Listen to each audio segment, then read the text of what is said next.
things kind of dissipated for a little while.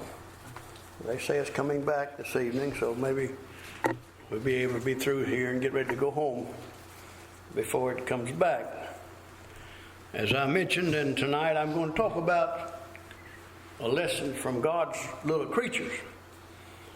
There are 4 little creatures mentioned in the book of Proverbs, chapter 30, verses 24 through 28. If you'll turn to that passage, we're going to read it, but I'm just going to be talking about the first one tonight, and that is, of course, the ant.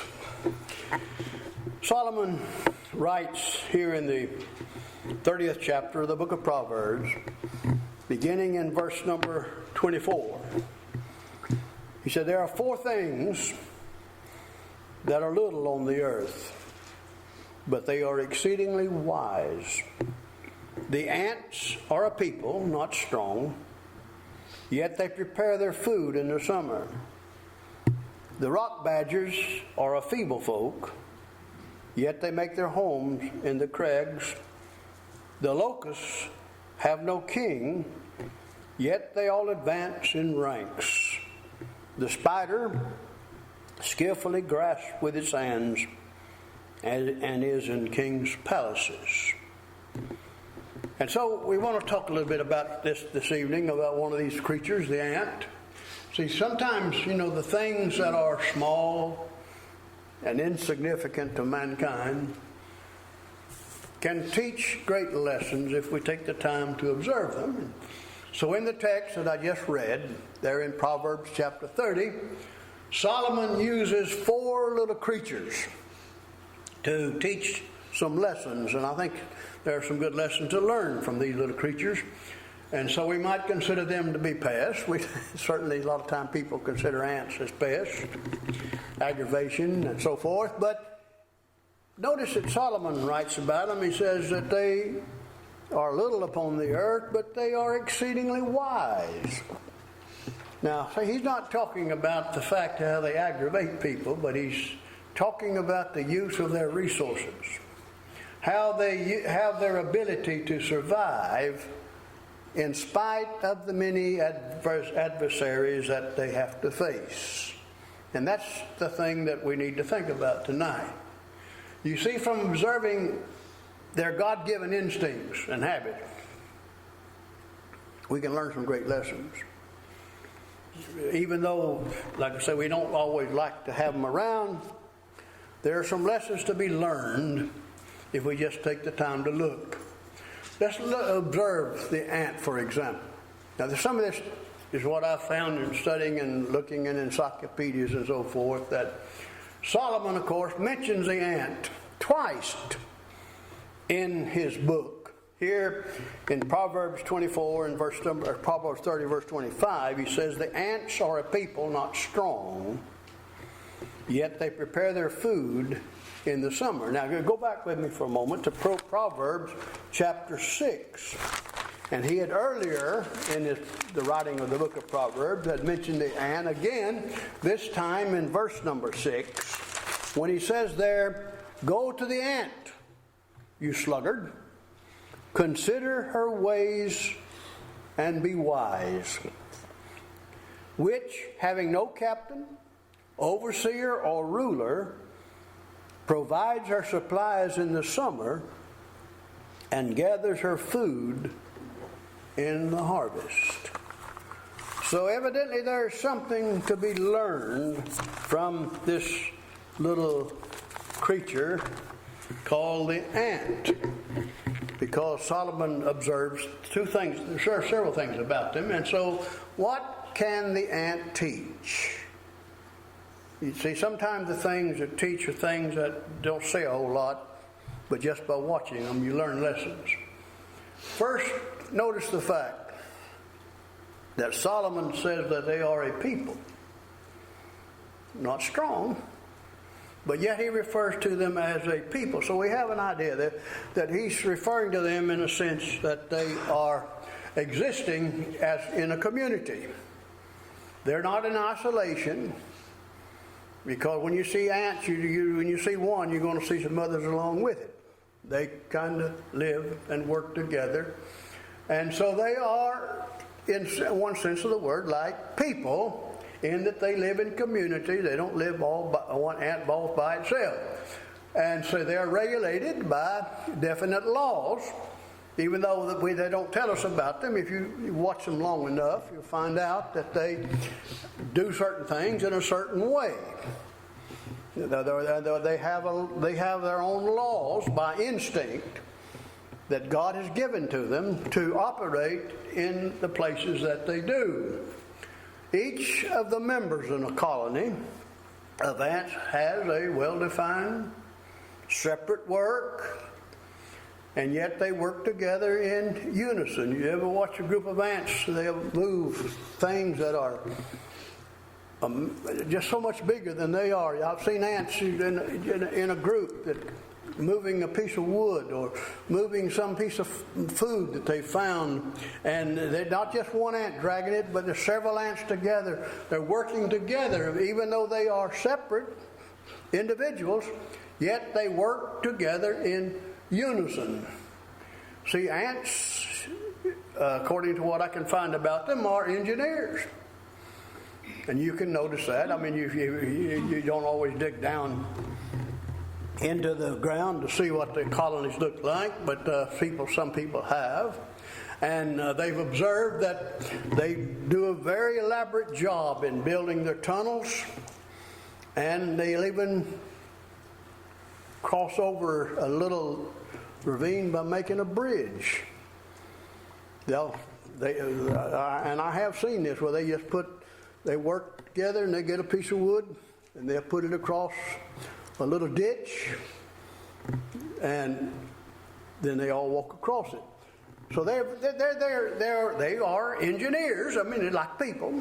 They're engineers, and I've noticed, even read where people took and poured into an ant hill a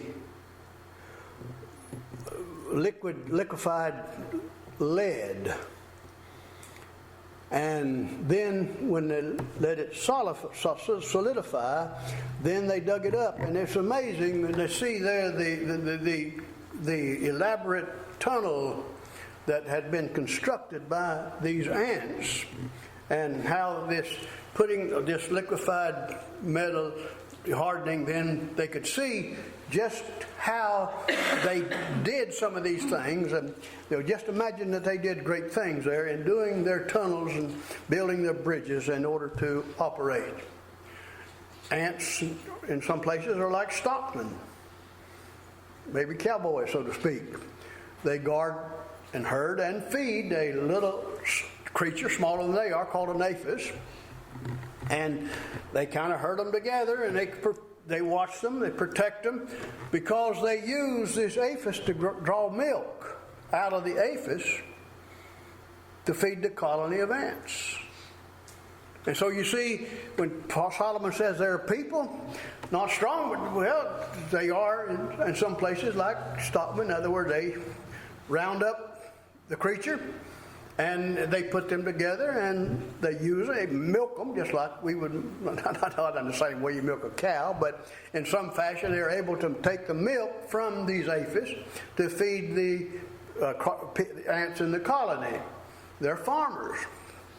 Because if you'll notice sometime that they clear the ground of weeds, yet at the same time they'll leave certain types of grass and work around it in their building of their tunnels that they live in, because they use these grass as food. They don't use the weeds, but they use the grass. And so you see again the comparison there. You have not only engineers, you not only have agriculture people, they're like stockmen or sometimes like farmers, and they have foresight.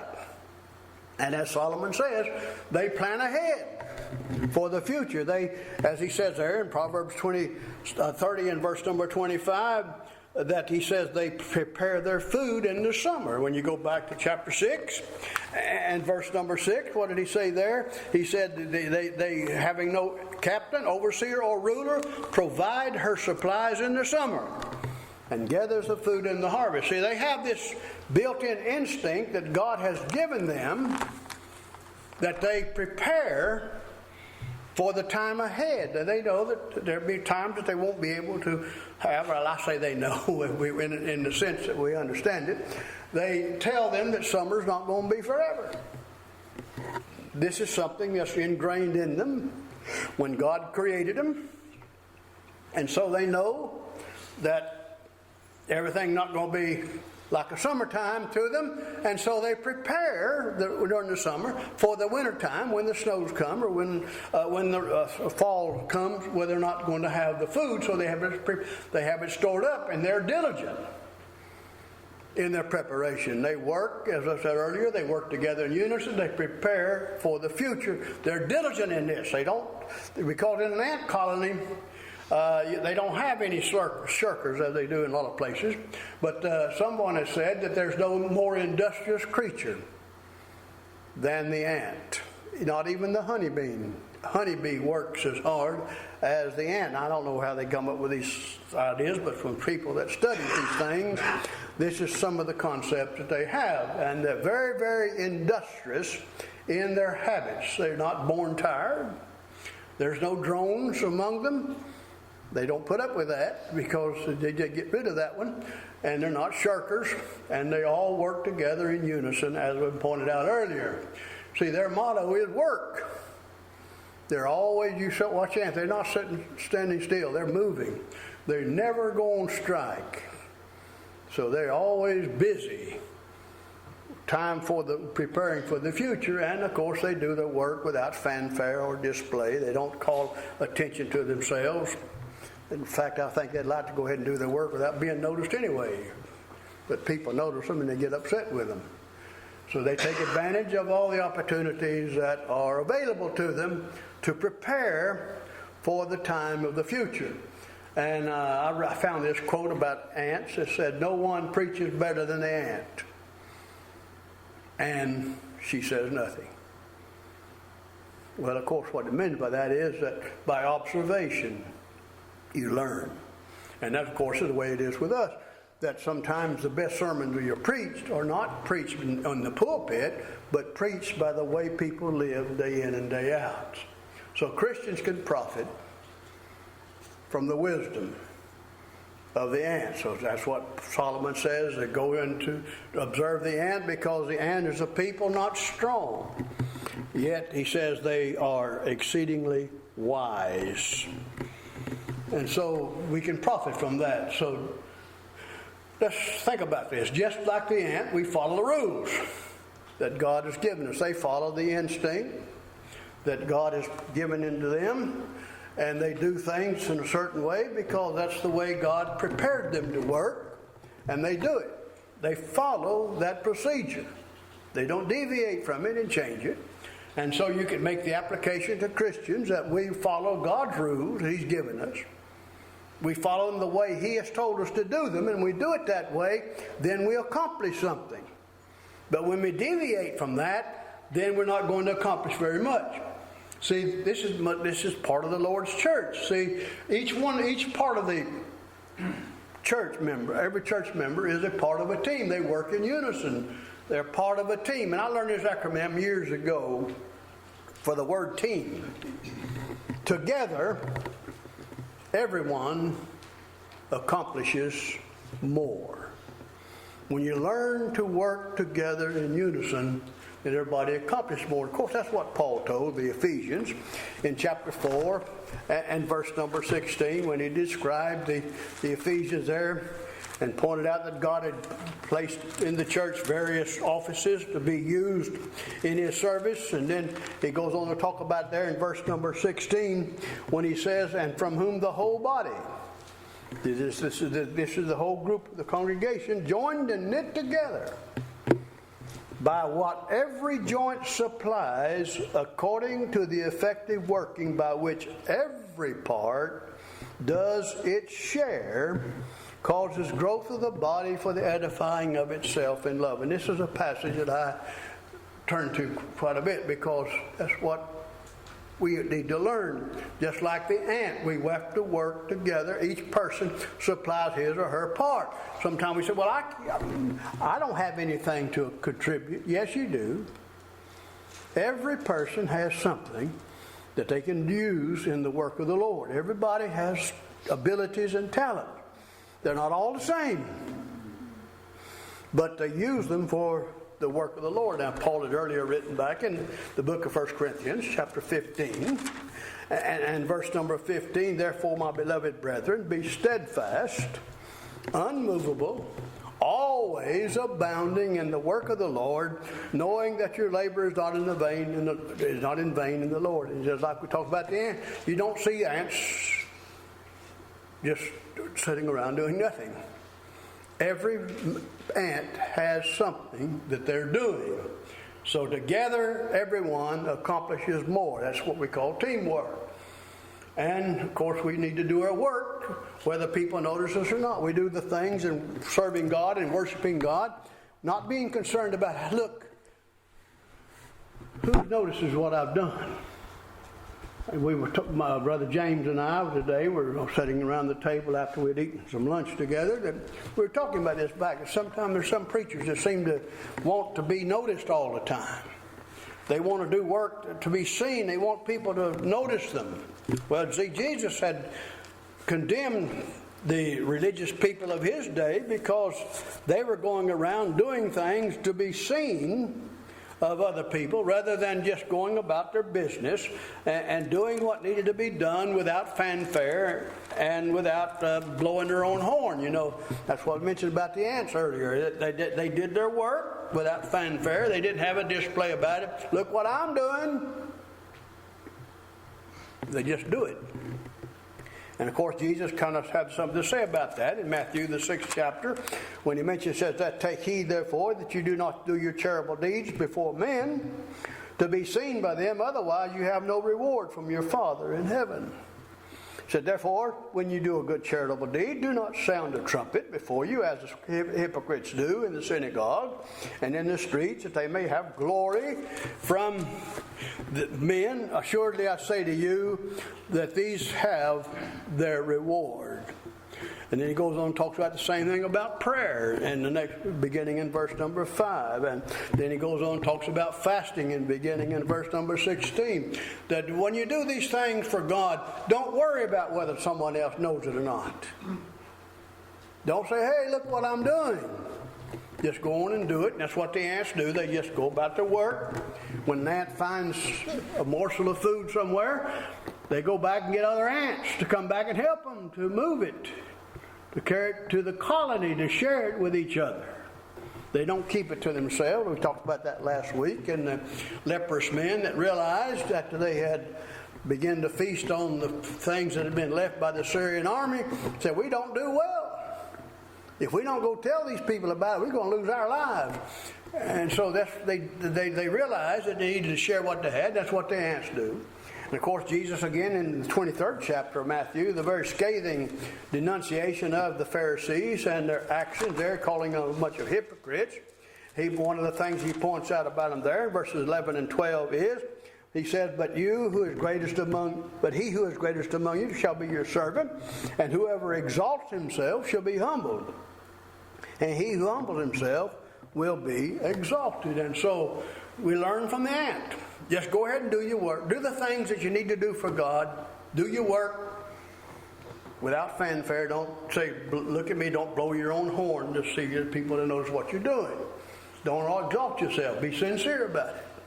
In James, the 4th chapter, verse number 6, James points this thing again. And of course, this is the idea of doing your work without being noticed. And not in other words, be sincere. Don't see, are they looking at me yet so I can do it where they can see me? James says, do your work with sincerity. In other words, have your heart in it because you want to please God. Sometimes people want to sing to be heard by other people. And if other people are not around, then they don't sing. because they want people to notice and hear what they have to say. James says in James chapter 4 and verse number 6, but he says he gives more grace. Therefore he said, God resists the proud, but he gives grace to the humble. And then in verse number 10, a similar thought, humble yourselves in the sight of the Lord, and he'll lift you up. Don't be concerned about whether or not men notice you or not, whether they exalt you, whether they give you a name. You just go ahead and do it. Going back to Philippians 1 and verse number 10, when Paul was writing to the people of Philippi, and he's offering a prayer for them, and in this prayer, among the things that he writes to the Philippians there, in chapter 1 and verse number 10, he says there, that you may approve the things that are excellent, that you may be sincere and without offense to the day of Christ. In other words, don't do it insincerely. Don't do it so that somebody else will exalt you. In other words, do it because you want to do it. We talk about that when we talk about love. See, it's enough to know that God knows what we're doing. He sees everything. So that's the thing we should be concerned about, is does God see us? Because we're trying to please Him, not necessarily men. Now the ant, of course, Solomon also mentioned about the ant, that the ant works while there's still time, because the future's coming. He works during the time when there is summer. Jeremiah had made the lament to his people back in Jeremiah 8 and verse number 20 that the summer is ended and we're not saved. You see, they'd had ample time to repent and change their way of life because the Babylonian captivity was upon them. And so Jeremiah is saying the summer's ended and we're not saved. You've had your opportunities. God has given you sufficient time to do what needs to be done. And you have just wasted it. You've done nothing. And therefore, they're going to receive the harvest, but it's not going to be the kind they want. They went into captivity because of their refusal to repent. Well, Jesus tells us to work while it is yet day, for the night comes when no man can work. And see, that's what Solomon said about the ant. That he said, observe the ant, because the ant prepares its food in the summer, when knows that the wintertime is coming. And so that's what we have to learn to do. Work today, work now, because we put it off, it may never get done. So many people see things that they need to be doing, but I'm going to start it later. Just like my wife and I talk about losing weight, getting on a diet. Well, something always gets in the way. Something always hinders. And so day goes and we still haven't done what we intend to do. But intentions by themselves don't get a lot done. You have to not only purpose to do something, you have to set about to fulfill the purpose. And that's what the ants do. They not only purpose to do something, they do it. And they work at it while it's daytime or while it's summertime, because the night comes when they won't be able to. See, we have to work now. The time to rest in the kingdom of God is later. That's why Revelation 14 and verse 13 says, blessed are they that die in the Lord. From henceforth they shall rest from their labors. But the works do follow after them. You see, the time to rest is when this life is over. As long as it is now day, as long as we are still alive, we have work to do. And we never reach our destination as long as there's still daylight. And that's why we have to keep pressing on, working to do the things that God has us to do. So if you neglect these things now, if you neglect doing the things that need to be done, then later on you're going to regret it. That's what the parable of the wise and the foolish virgins is in Matthew 25, verses 1 through 10. You see, they all knew that there was going to be a wedding feast. They knew that there was a time when the bridegroom was going to come to get his bride. People were invited, and people had entered into the house waiting for the bridegroom. But some that went in had enough foresight to prepare, and they brought extra oil for their lamps, because they didn't know how long it would be before the bridegroom came, and they knew that they might need some more oil to keep their lamps bright until the bridegroom comes. But others assumed that it was going to be soon, and so therefore they didn't have to worry about it. So they didn't make any preparation for a delay, that it might be a while longer. And so when the cry comes, the bridegroom is coming, they all get up to trim their lamps. But the 5 wise, they're able to trim theirs because they have sufficient oil. They've made the preparation. But the 5 foolish said, they asked the others to give them of their oil so that they can trim their lamps. They said, we don't have enough. You have to go out and buy from those that sell. And so they left the place where the bridegroom was going to come to go out to get oil for their lamps. And while they were gone, the bridegroom came, the door was shut, and when they come back, it was too late. What's the lesson? The lesson is that you have certain responsibilities and works that is yours, and there's no one else. You have to use it, and you have to prepare with it for the time to come.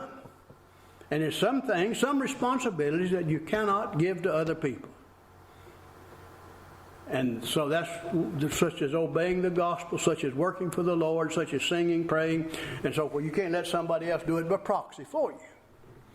And so the ants know that they had to prepare while it is summertime, because when the fall comes, when the winter, then it'll be too late. And so if you neglect doing what needs to be done now, whether it be to obey the gospel, whether it be to get restored to the Lord's church, or whether it gets to get more ambitious and more at work doing the things of God, you do it now, and don't wait till later. And like the old saying, "Mayana's good enough for me," a song used to be. You know, you sing, "Put it off till tomorrow, and then we'll get it done."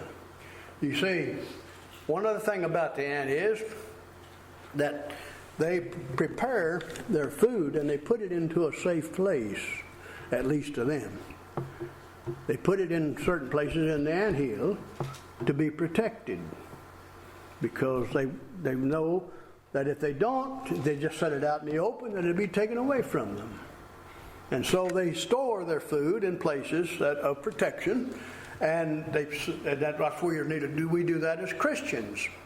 We lay up for ourselves treasures in heaven, as Matthew 6 says, where the thief cannot come in and steal, and where it does not corrupt, but rather it remains pure and clean.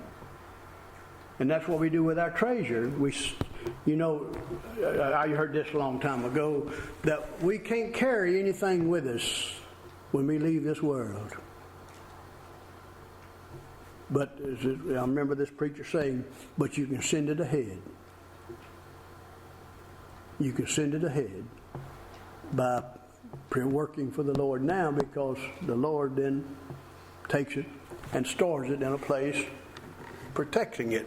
That's what Peter says there in verse 4 and 5, that we have been begotten again unto living hope by the resurrection of Jesus Christ from the dead, to an inheritance incorruptible, undefiled, that fades not away, reserved in heaven and kept by faith. And so you see, the treasure's in a safe place if you send it ahead. If you prepare now and send it, because God knows what you're doing, so when the time comes and the judgment, then He's going to be looking, because you're blessed. He's going to say until you enter in, "Well done, good and faithful servant, enter into the joys that are prepared for you." Why? Because you visited the sick when they needed to be visited. You clothed those that were naked. You fed those that were hungry. You gave drink to those that were thirsty. You did it now. And when you did it now, Jesus said, you did it for me. And so, if we're faithful now in doing the things that God tells us, then we're going to later hear Him say, "Well done, good and faithful servant. And so, as I close the lesson tonight, how can we expect to hear the words, well done, good and faithful servant, if we're not faithful and good? You see, that's the situation. So we can learn from the ant the lessons thereof, that they are people that work together in unison. They are a people not strong. By themselves they could do nothing. But together, working as a team, they can accomplish great things for God. And they do it without fanfare.